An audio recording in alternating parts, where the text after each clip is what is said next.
तो पुण्यात्माओं, आज वर्तमान में सतगुरु रामपाल जी महाराज जी हमारे गुरु हैं, और हम जितने भी 14, 15 या 20 लाख हैं जो आज तक नाम ले चुके हैं, हम सब उनके शिष्य हैं, भगत हैं। तो पुण्यात्माओं, जहां गुरु शिष्य का नाता, तो परीक्षा तो होगी होगी। और सन 2014 बरवाला कांड वही परीक्षा थी कि इतना ज्ञान देने के बाद, क्योंकि परमात्मा सन 1994 से सत्संग और नाम दीक्षा दे रहे थे। सत्संग तो 1992 से शुरू कर दिए थे परमेश्वर ने, 2 साल बाद फिर 1994 में नाम दीक्षा देनी शुरू की। तो सन 1994 से 2014 तक परमेश्वर ने तत्व ज्ञान की अथाह बारिश की, हर तरीके से समझाया। फिर परमात्मा ने पूरा ज्ञान देके फिर सन 2014 में परमेश्वर ने परीक्षा ली, क्योंकि काल की चाल से ही परमात्मा अपना काम निकालता है। काल की चाल से ही परमात्मा अपना काम सिद्ध करता है। तो सन 2014 के बाद यह संगत की परीक्षा थी, और उनमें से कितने प्रतिशत लोग जो बरवाला कांड की घटना को देखकर अनायास गुरु में दोष निकाल के इस भक्ति मार्ग से उसी समय दूर हो चुका था। अभी जैसे उस वकील का उदाहरण दिया जो आज संगत में शहंशाह बना बैठा है, लेकिन वो उसी समय फेल हो चुका था। कितने लोग जो मीडिया के द्वारा उल्टी सीधी चीजें दिखाई गई, मीडिया के द्वारा तरह तरह के मसाला लगाकर न्यूज पेश की गई कि भाई संत रामपाल जी तो दूध से नहाया करते थे।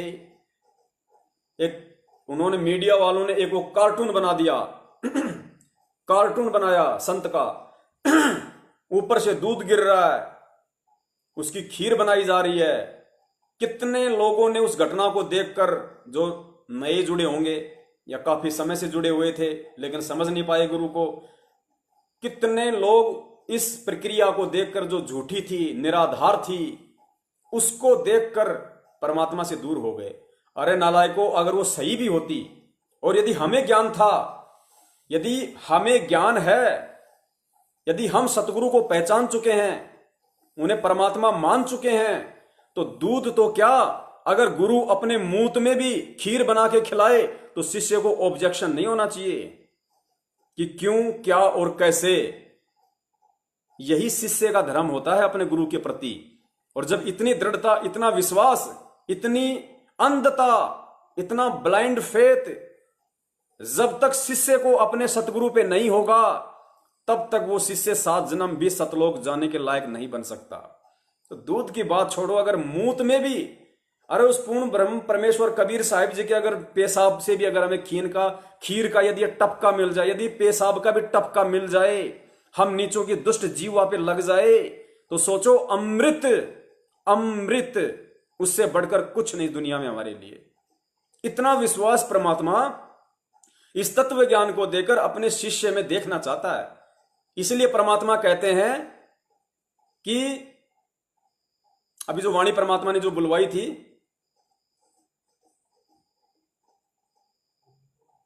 दास के दिमाग से निकल गई। तो परमात्मा इस तरीके से इस भक्ति मार्ग पे अपने शिष्य को, अपने भगत को, अपने बच्चों को इतना दृढ़ भाव से, इतनी दृढ़ श्रद्धा से, लगन से भक्ति मार्ग पे चलता हुआ देखना चाहता है। तब परमात्मा निशन से होके शरीर त्याग के सतलोक जाता कि हां, अब मेरे बच्चे इस मार्ग को हजारों वर्षों तक निर्विरोध चलाएंगे, कोई रोकने टोकने वाला नहीं। इसलिए परमात्मा कहा करते थे कि यदि ब्रह्मा विष्णु महेश भी आकर मेरे बच्चों को तोड़ने की कोशिश करें तो मार खा के जाएंगे, मार। अब वर्तमान की स्थिति क्या है? ब्रह्मा विष्णु महेश की तो छोड़िए, खुद अपने ही जो घर में ब्रह्मा विष्णु महेश बने बैठे हैं, सतलोक आश्रम मैनेजमेंट वाले, काल ने जिनको अपने एजेंट रूप में बैठा रखा है, फर्जी नामदान केंद्र खुलवाकर गांव गांव में बैठा दिया, लोगों को ज्योति के नाम पे लूट रहे, पाठ के नाम पे लूट रहे। अरे 3 दिन का पाठ होता है और 9-9 दिन का पाठ इन्होंने सिंहपुरा में, रोहतक में, मुंडका में, भिवानी में शुरू कर रखा है। भूख मिट नहीं रही ना। अब संगत हो गई समझदार, संगत को पता चल गया कि गुरु बिन दान पुण्य जो कर ही मिथ्या होए कबू न फल ही, कि गुरु के बिना किया गया दान पुण्य मिथ्या होता है, बेकार होता है, नहीं फलेगा। और कुपात्रों को दान दोगे तो उल्टा नुकसान में जाओगे। फिर गुरुजी कहते हैं कि गुरु बिन होम यज्ञ जो कर ही और मन 10 पातक लागे, कि गुरु की आज्ञा के बिना, गुरु से आज्ञा लिए बिना यदि आप पाठ करवाते हो, ज्योति करवाते हो, तो औरों से 10 गुना ज्यादा पाप के भागी बनते हो। तो अब लोगों को तत्व ज्ञान समझ में आने लग गया धीरे धीरे परमेश्वर की दया से। लोगों ने इनको पिछले 2-3 सालों से ज्योति पाठ का पैसा देना कम कर दिया। जिनको पता चल गया वो तो बिल्कुल भी नहीं देते, एक नया पैसा इनको नहीं देते नामदान केंद्रों पे। जिसको पता चल गया तो इनका धार्मिक धंधा गिरावट में आ गया। तो उस धार्मिक धंधे को दोबारा से पटरी पे लाने के लिए, अपनी मौज मस्ती के लिए, पैसा इकट्ठा करने के लिए इन लोगों ने ये पाठ वाला सिस्टम शुरू कर दिया। अरे पाठ प्रकाश, यदि गुरु धरती पे प्रकट है, यदि गुरु पृथ्वी पे साक्षात है और यदि पाठ प्रकाश है, तो गुरु की उपस्थिति के बिना, गुरु की हाजिरी के बिना वो पाठ प्रकाश सफल हो ही नहीं सकता। ये जो पाठ प्रकाश वर्तमान में चल रहा है गुरु की अनुपस्थिति में, अरे ये प्रोसीजर तो जब गुरुजी शरीर छोड़ के जाएंगे उस समय वो संगत में सार्वजनिक करके जाएंगे, वो बता के जाएंगे कि आपने किस विधि से पाठ करना है या करवाना है। वो बाद की प्रोसीजर है। वर्तमान में यदि गुरु साक्षात धरती पे विद्यमान है और यदि कोई नालायक अपनी तरफ से पाठ कर रहा है तो वो पाठ सक्सेस नहीं होगा, पाठ सफल नहीं होगा। गुरु को अपने कुकर्मों के चलते जेल में बैठा के तुम बाहर पाठ करवा के और पुण्य प्राप्त करना चाह रहे हो। गुरु जी कहते हैं करत है पुण्य होत है पापम। तुम तो ये सोच के कर रहे हो कि हमारे पुण्य होंगे, लेकिन उल्टे पाप बढ़ेंगे तुम्हारे। क्योंकि किन लोगों की हरकतों के चलते, किन लोगों की गलतियों के चलते, किन लोगों के कुकर्मों के चलते आज सतगुरु रामपाल जी महाराज जी हिसार जेल में, किन लोगों के मनवश आचरणों के चलते, किन लोगों की नादानियों के चलते सतगुरु रामपाल जी महाराज जी का 20 से 25 दिन का रिमांड हुआ। पुण्यात्माओं, जिन लोगों की वजह से, जिन सतलोक आश्रम मैनेजमेंट हरियाणा वालों की वजह से, उनके परिवार वालों की वजह से, उनके भाई बंधुओं की वजह से, इन स्टेट कोऑर्डिनेटर्स की वजह से, जिसका सतगुरु दुनिया में आज निंदा का पात्र बना हुआ हो,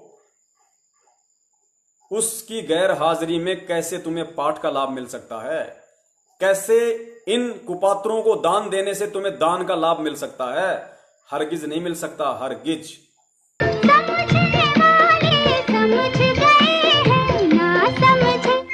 ना समझे वो अनाड़ी है।